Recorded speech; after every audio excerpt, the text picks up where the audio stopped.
जि गोबाव जाबायमोन दिनैसो भिडिअ बानायलाबायनो गोसो जाबाय आं। ओंख्रि संनायखौ देखायग्रोनोसै दे लोगोफोर आं मा संदों दिनै। गुड मर्निं खुलुमबाय वेलकाम बेक टु चेनेल नायलांदो। बिराद गोबावनि उनाव दिनैसो भिडिअ बानायदों आङो। मा ओंख्रि संदों देखायनोसै। फोरला संदों आङो, फोरलाजों सयाबिनजों।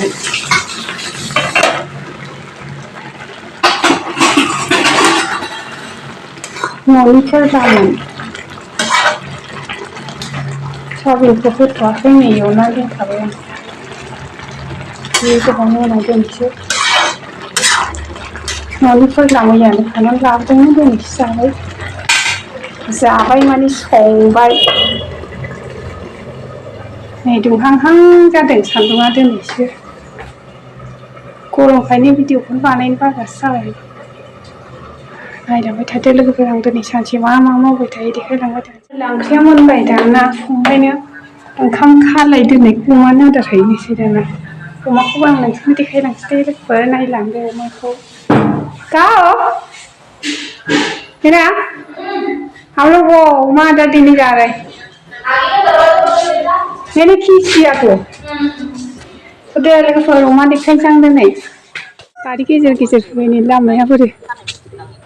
अमा नायनो फैबाय नै लोगोफोर, देखायनोसै आं अमा।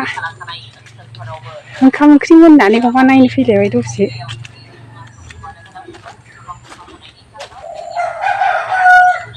बिफांफ्रा मोजां जाथारबायथ'। बागान गेजेर गेजेर फैथारबाय आं नै लोगोफोर। मोनलाबायनायसो मोनग्रा जाबाय। जि आराम उन्दुनानै दं मानैबो। आनारसफोरा मोजां जाथारबायथ' नै। खालमासि बायनानै जानो गसिगोन। बामलुआ नै बेहायसो मोजां जाथारदों। अमा फिसाथाराव बामलुआ। नायदो लोगोफोर देरबायथ'। जानाया होख्लायोबा। नैबेहा खासि देरहांबाय। खाफैनो मोजां जायो बिदि एसे गोजान औवासुं खनायाव। आंबो मासे लागौ सानबाय थायो ओंखाम खालाय माबा माबि होनो। जोंना खाजानाय नङा, मोनामगुंजोबगोन खियानो। नै बुन्दियाबो देरबोगौथ' जामफ्राफ्रावनो। बारि गोथौआव मोजां जाथारोना नै बे खासि। 2.5 मासल' जादोंदां देरबाय नै। नैबेहा मास मोनसे। आं लोगोफोर एबार पापर एवनानै आरो आलु फाजा एवबावनोसैलाय आङो। सान्दुं दुंनायखाय गरमसो जाथारबाय नै बोथोरानो। न' सिङाव खोमसि जाथारदों जोंना दिनै। आं एवनानै लाग्रोनोसै दे पापरजों आलु फाजा। खर'ला आरो आलु फाजा। दिनै जोंना ओंखामा फोरला बाथोन, ओमफ्राय पापर, आलु खर'ला फाजा, बानलु बाथोन। सोमनासो जागोन दै लुनानै। आं जागोनसै दे लोगोफोर, जाना लानोसै बेनो। दिनै मिरामिससो फोरला ओंख्रि। आं जागोनसै।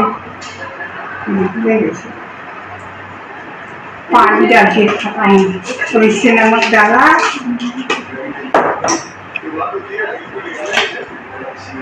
इससे पानी डाला।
खुशी नहीं मिलेगा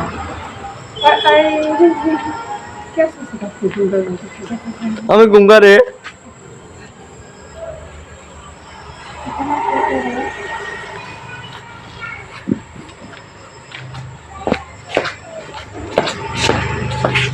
वो है मेरा रूम, उत्तर है भैया का रूम। ये हम लोग का पूरा लोग का रूम, समझे।